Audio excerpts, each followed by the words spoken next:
Hello, hi, and welcome again to the Terminal Podcast, where in the end, it's all about the numbers. This is a show about baseball winning season, but with the 30th anniversary of the White Bronco chase just in the rearview mirror, it's not always baseball season. I am your host, and we are broadcasting high above Civic Center Station in downtown Atlanta. And tonight, a special class is in session on one topic alone. I've gathered a quorum of hip hop scholars, former University of Dope students, to discuss the Miseducation of Lauryn Hill. The album was released over a quarter century ago, which is more than enough time to qualify all of us as experts about an album that when it was released, it was lauded as an all-time great immediately. It was like within like a week, it was like this is the greatest thing ever. And it still is. It still is a really good album, start to finish. But that's just me. Let's go around the room and get your name and where you're calling from and your thoughts on the legacy of this album. I'll start in my left.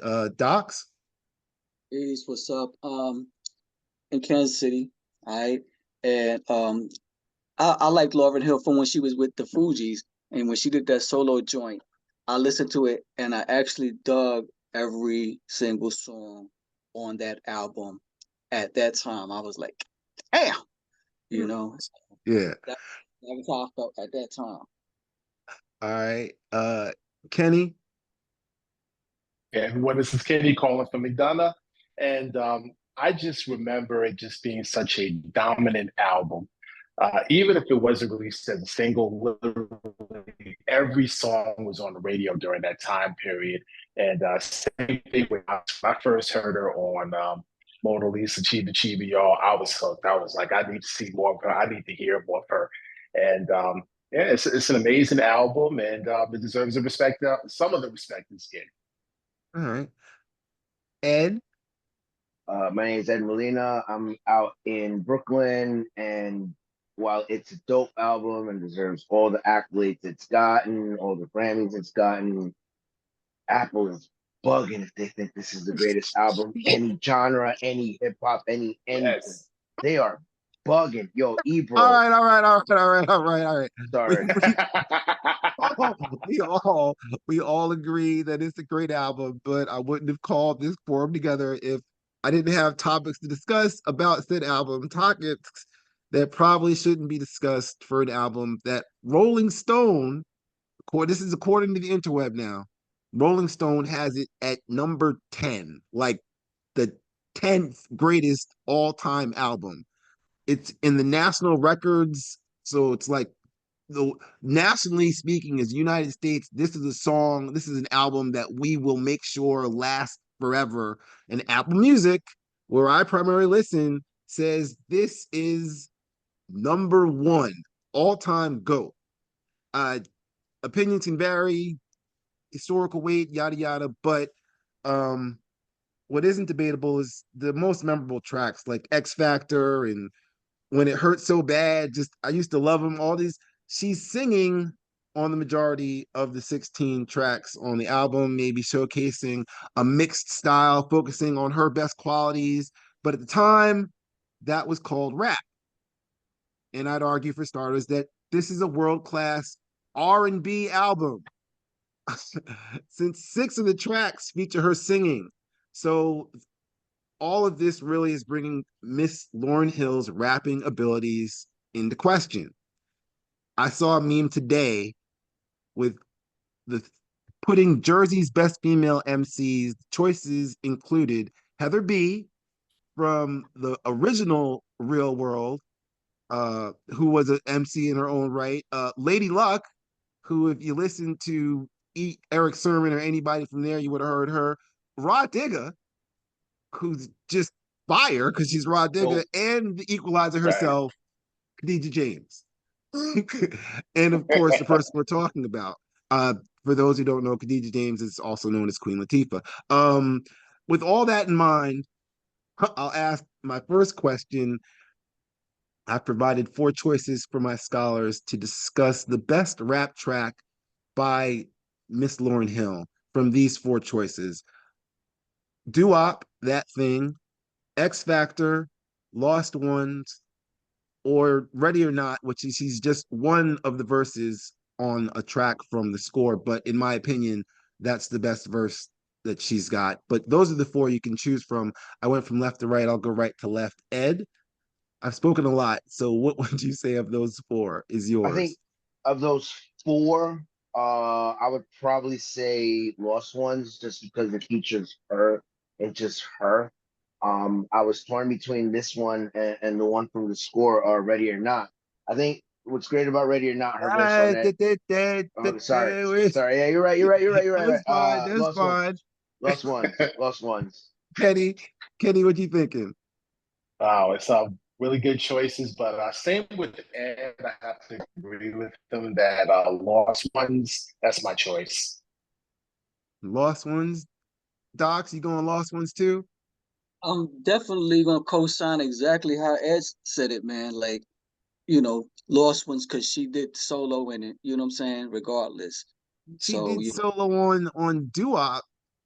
yeah, but Lost Ones, I think it was a little bit harder. All That's right. all. You Well, you know we've what it all is with seen. Doo-Wop? I think Doo-Wop, it obviously caters to a greater audience. That's a song that was meant to be for or a bigger market. It wasn't.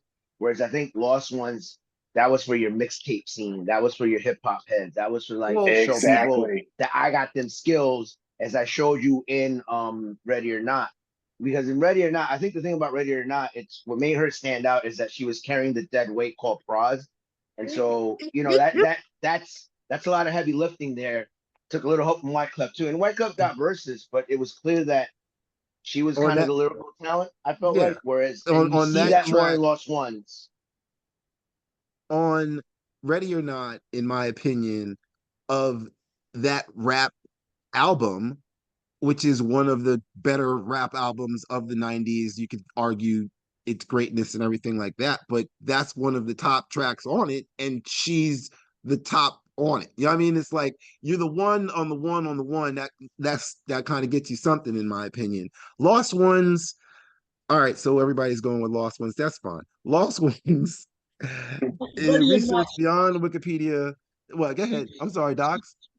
ready or not, she did carry it with the hook too. I Mm-hmm. Hmm. mean, Well, yeah, Yeah, she did carry it with that's the this hook. whole that's this whole separate thing on it, which is she's I got that coming in later on, but Lost Ones, as I said to y'all, it's classified apparently as a diss track, which I guess if the accord once again, Wikipedia and research and other people will tell you that it's about her relationship that she had with Wyclef, who, so some of it is about him. And I guess if you want to listen to it and you can hear that in it, it sounds like she was just this, there's a lot of diss tracks that are specifically about somebody that is about somebody, and there are a lot of diss tracks that are just dissing people in general.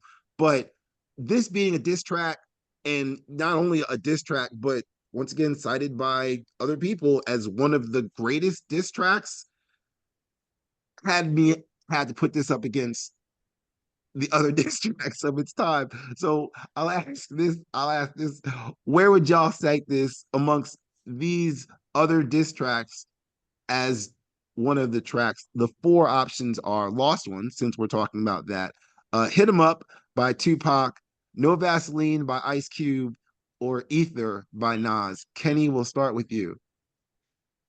all right. For me, nothing's gonna top No Vaseline. The fact that Ice Cube went at an entire group with his diss track, yeah, there's nothing tops No Vaseline. Docs? I mean, Lost Ones is a dope song, but I kind of agree with Kenneth. Although I'm kind of biased with Nas's. If this is, if you asking which what, Ether to me is a dope track, but No Vaseline was just really fucking raw. But Yeah. it's not up there with those at all. Ed? First off, no, I'm not gonna complete that line. I go with Pac. Pac, because y'all talk about taking on a whole group. My man took on a whole coast. Like That's true. That's a good point. Oh, everyone caught straight fire. I'm gonna shut up, but I'm gonna go with, first of all, I'm gonna go with Tupac. Yeah. Now, I'm laughing. I will agree with Eddie about this because when he said that everybody caught it straight, even my favorite line again, Chino XL, who I don't know if he literally had anything to do with that beef, but that's one of the funniest strains of all time. Chino XL, you too. No reason you cats wouldn't too. Oh, yeah, yeah, yeah. Right. That was. I mean, I just listened back to No Vaseline, and it is absolutely. He really does go after just about everybody with no filter at all. It's like some of it's not even rhyming. He's just, I'm just going to light into all of you on this and put it on wax. To your point, just the title alone, jailhouse term that it means, no Vaseline, it's coming at you, pun intended, very raw Mm. and in your ass. It just Yeah. is like, you know, and so his intention was very clear in that one. What I don't Yeah. understand is how Lost Ones was even put as a diss track. You know, I mean, I knew that it was a raw track. I listened to it. I'm like, but I don't see it as a diss track coming against anybody like that. I mean, if it's against, former co-worker, as we would put it, you know what I'm saying? It wasn't very direct for it to be like, oh, yo, you heard what she said about so and so. It wasn't one of those, so I wouldn't classify it in with any of the other ones at all. Period. I think. Sorry, go ahead. No, I was going to say the only, and it's not necessarily a positive, but the only thing is, like you're saying, is its ability to be played and be heard by everybody. Whereas really, I'm you really had to search back in '88, to listen to No Vaseline. That wasn't easily found.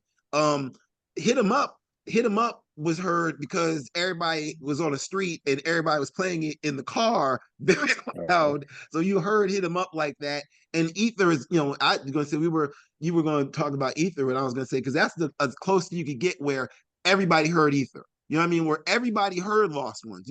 In the sense of that's the one thing. If it was a diss track, I'll say that at the very least it was diss track. She made her sure everybody heard. But and to which you can't necessarily say about these other ones. But that's me giving her a lot of credit. And I'm not trying to knock her rapping. She's a great rapper. She's likely rapping at her best and every ghetto, every city, or doo-wop, where she's already proven, can't see me doing air quotes, that she's a great rapper. She goes back to her roots. She goes back to the voice that got her.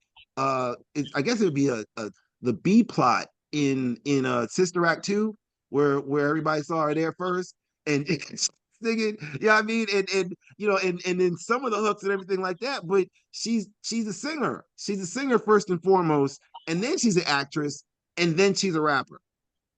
In my opinion, that's her strength. So she goes back to it and creates this own style, which is really her own style, which is this sing-songy sort of. Because you could argue.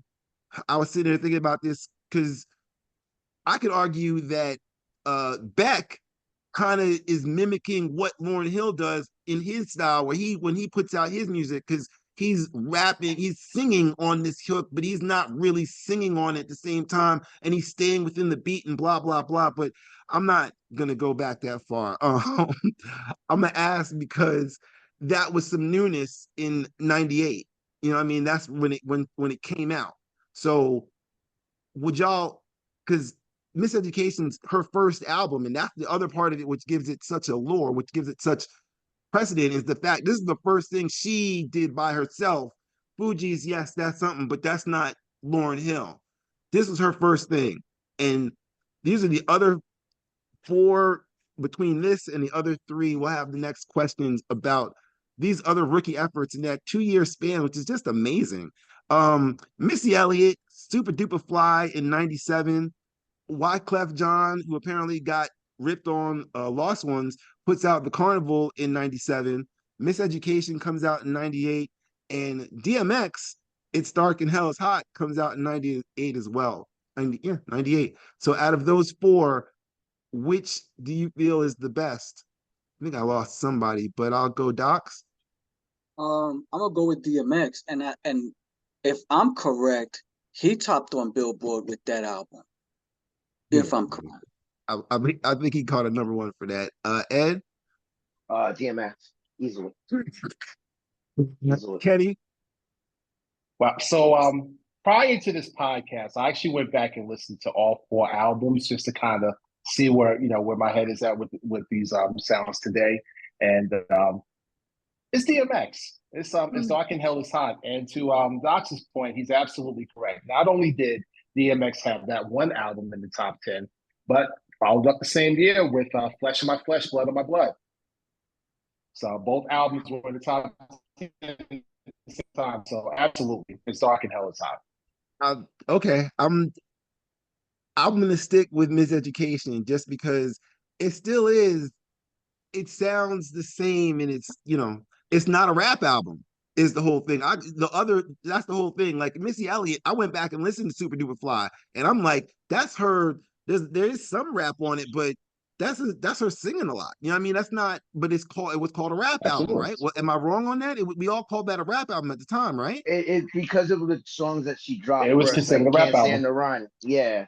Because of the songs that she dropped first, I think it was considered more a hip hop album than it was an R&B album. Now that's not to say there's not a Venn diagram there as we've seen over the years. But it because of the songs that she initially dropped, I don't think that album does as well if you don't drop Can't Stand the Rain first as a hip hop album and then hook people in with like, oh, she And as a could sing single, too. as a Right, single. But Right. yeah, I hear what you're Yeah, that's saying. what I Yeah, meant. Exactly. And same thing. Actually, you could say the same thing about the Lauryn Hill album. She dropped Doo Wop first, which is still in that lane of what she was doing with the Fugees. Going back to a little bit, I don't think people understand how good the score was because what she no. did and the Wyclef did was pretty much it's like the 2000 Mets, right? They carry a Benny Bayani to a World Series. Benny Bayani should never be in a World Series team ever, ever, ever, ever, ever. I'm sorry, I started laughing because I saw when Props was gonna get dragged on this from that. Or it's like Yes. the LeBron team that he carried where he had Brazilian Sideshow Bob and the Eastern European with the flat feet and Delonte West. Like he carried bums into the Look, finals, and that's what I'm Lauren did. I'm Well, not gonna I'm not going here in defending Praz, but he did do some production on the album, so he I does mean, yeah, get. great. He put a cowbell. Great. I'm gonna say if Lauryn Hill didn't sing, if she didn't sing, would Mhm. she be still credible as an MC? And I think she would be credible as an MC. I think Absolutely.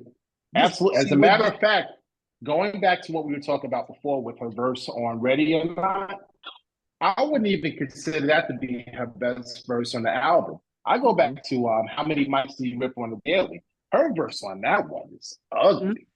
That's a disgusting verse right there. That is crazy. That's I remember She that one. I think she So, realized and early that's on. exactly what I was looking for. I think she Oh, no, I'm realized sorry. Go early ahead. on. No, I'm sorry. No, I interrupted her. My bad on that. But I think she realized early on you can't just be Rod Digger. You can't just be much like Latifah was more, much like Missy Elliott was more. The light bulb went on with her right away that she had to be more, we saw it in Sister Act. We saw it that she can sing. We saw that she can act. We saw that hip hop was in a lot of ways just a jump off, a trampoline to other bigger things. And it panned out it epitomized with the miseducation, which I mean, we're talking about the street cred angle of it, but like the industry angle of it, man, I think Beyonce hasn't won as many Grammys as she has, maybe Taylor Swift. Like we're talking about like rarefied air as far as how many awards that won, which is why I think she never made a follow-up because there's only one way to go but down after that. There really isn't. I'll Yeah. I'm gonna you couldn't have nailed this on the head any better. This whole quorum came to mind this past weekend. I'm in a Kroger-sized Angie's Beauty Mart with my kid, and the workers had control of the audio because she's off looking at wigs, and the first thing I'm listening to is Drake over the speakers. And as I'm looking for some hair gel and everything like that, I go hear some other half rap, half singy style like that Drake, but it was worse. You know what I mean? It's like, because now I can kind of, you can hear it and it's like, all right, well, you're trying to do this and you're just not doing it well. And then the next song was Ja Rule, Always on Time, featuring Ashanti. And I may be late to the party on this, but that was the first time that I had really heard, because I make efforts to not listen to Ja Rule, but to hear him and then to hear that style right next to it, it's like to showcase them back to back. It was like, is that is that the roots? Is this where they heard and birthed their this new age version of what we call rap, what we call hip hop, and thereby did our acceptance of Lauryn doing just that, except a lot better on Miseducation, count that as hip hop. Does that allow for Ja Rule to be Ja Rule and then allow him to be the father of all this offspring that we now listen to today? South Is ate the off true of it. quorum for all of this. So please discuss amongst yourselves. The South ate off of that. I couldn't stand Ja Rule. Horrible. I I mean, know. That's my point. That's the whole point of this. I, I That's what could, these kids sound like to me. They sound like Ja Rule. They're just he's it's except been they're like singing a little bit better. everything he did was a feature, and I'm gonna show my age in this. But I remember when you tried to sing and do a rap and mix and fuse R&B with hip hop, you was kind of looked at as a sellout. Like, huh? Yes. Yes, those two don't belong together. Like, And yeah. and for Lauren to achieve what she achieved and still get respect, I gotta give it to her. But at one point in time, you was either Belle Biv DeVoe or you wasn't. you know? Yes. Yes. Thank you. That's Thank it. you. That's it. We live in an era where Chris Brown is making pretty actually decent, battle beat music now because he's beefing with Yeah. Offset. That joint was disrespectful as all hell. But Yeah, like it we, was. we're at that era where it's like, and I think part of that I think you hit the nail on the head. Part of that is due to Lauren.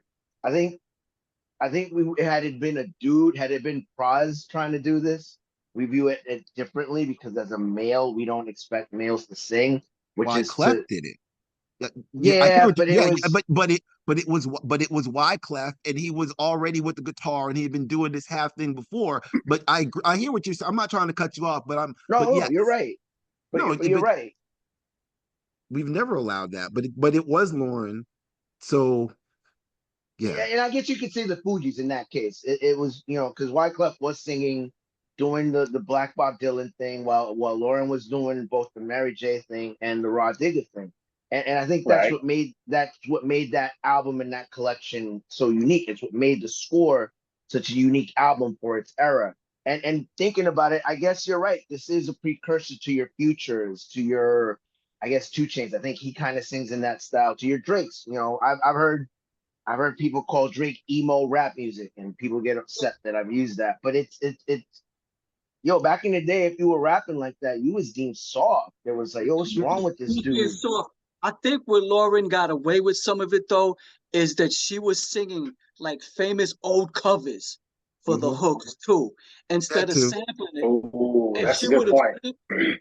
so it's not like she created a singing hook on her own and did it. She was singing, covers of people that you kind of like. You maybe your pops listened to it or your uncle listened Okay, to it. You know what I'm saying? Right. but And that's And the then okay, beauty of X Factor as a song. It sounds like that old neo soul, like 1970s flow, as I call it. You know what I mean? It was mhm. a throwback to that. I think seeing those different elements of Lauren's talent is what put that album both street cred wise and industry wise why it's so beloved. And even a song like we were talking about, Lost Ones being not a rap, not being a beef rap song. It really is a beef rap song in the sense that it's a love song about an ex. Like who doesn't? I mean, Yeah, and Taylor Swift made a whole Yeah. career off of that. I was Beyonce, gonna My say, Life, Mary J. And so Yeah. again, I think she got certain passes that maybe a male artist could, and open the door for other male artists to try and do this, like a Drake, like a Ja Rule. Ja Rule and his fake falsetto sounding like, the Cookie Monster, Oh again, boy. being carried by Ashanti, like you know what I mean? Like And that's the thing, as we all clearly agree, Ja Rule. I'm thinking as I listen to as I listen to that cruddy song, I'm going, this is what is now future. And I can't think of the little and all the little Dirks and little this and that I see, that I don't listen to. Yeah, but that's what when I listen to when I hear it going past in the cars, when I listen to it when they turn it on the few times that I'm outside of my apartment, it's like, yeah, it's not they're not rapping anymore. They're not putting lyrics back and forth. In If they do, it's maybe as fast as Lauryn on one of actually, those and you know who else songs. should get the credit besides Lauren, as far as the male version of this? Let's not forget Bone Thugs and Harmony. We used to mock it in the East Okay, Coast. okay. We used to Yeah. mock it in the East Coast, like what the and it wasn't until Notorious Thugs with Big where it was like, oh, I get what they're doing, but it's like first of the month, it was cool, but it was also kind of funny to us in the East Coast. Yeah. At least for myself. No, Like, you, yeah, For it was me, I never took them seriously. Same thing as you. When I heard Bone Thugs, I was like, what the fuck? But I had a homeboy that liked it. He liked it. After a while, it caught on to me a little bit. But I was going to mention them, because they really did have that harmonious style. It was a but very, the you whole, know, but see, the whole harmonious, the sing song of it is, but they still then would come down with the whole speed rap part of it. And I was with Mad Skills and people like that was coming out of Virginia that were coming with different styles that wasn't just the but same old, but but good. that's a credit to Bone Thugs, like because if you listen Mhm. to again, my whole thing is I go back to Notorious Thugs. They were showing off their skills of we're not just singing, we're saying stuff with what we're doing. Nowadays, what you have nowadays all you care about is the beat. As long as you can say Versace on beat, it's all anyone cares about. I think that's one of the cool things about having Kendrick destroy Drake is that bars are back. Like bars matter nowadays. Like at least for this brief moment, I'm gonna enjoy it. This music goes in waves, and All it's right. not so much about that's a dope beat by Offset or Metro Boomin. It's now about well, Kendrick brought back bars because like the best song right now, yo, you got presidential candidates playing "Not Like Us" on like that's how it's All right, much all it's right, all right. crossed over. That's I'm putting this core to an end. Um, the whole point of this is I'm hesitant to classify Miseducation as hip hop, since in the moment, nearly a quarter century ago, I made the distinction between the two as the music director for my college radio station, and while serving as the voice of Snicker and the Kid, packing clubs and house parties in the greater Boston area at the close of the last century. Another classic R&B album dropped in that amazing 2 year window at the turn of the last century. 1997, a soul diva from Texas enters our lives as Erica Badu and became the socially conscious continuation of the native tongue movement I didn't know was needed until the Love Movement dropped a year later. Uh, we all love Erica. There's no one who doesn't love Erica. Um, but the question is how much? As of February 2017, according to Wikipedia, the album Baduism has sold how many copies in the United States? The number I'm looking for. I'll ask Ed, what number you got? What was that again? Can you repeat that? I'm How sorry. many copies has Baduism sold? I'm gonna go with 900,000. Well, okay. Uh, Hmm. Docs? I think she did better than that. I think she might have sold 1 million. All right. Kenny? I think that album has gone multi-platinum. So I'm gonna say, let's say 5 million. All right. Price is Right rules do apply. So Kenny 5 million. Ed, you said 900,000. Docs, you had it at 1 million. Yeah, 1 mil. All right. The trivia answer will be in the description for the next episode. I'd like to thank all of my scholars for participating in this quorum today. The gates are open. I'd like to wish you all a safe flight home, and to any and all listeners, from the terminal. Have a good night.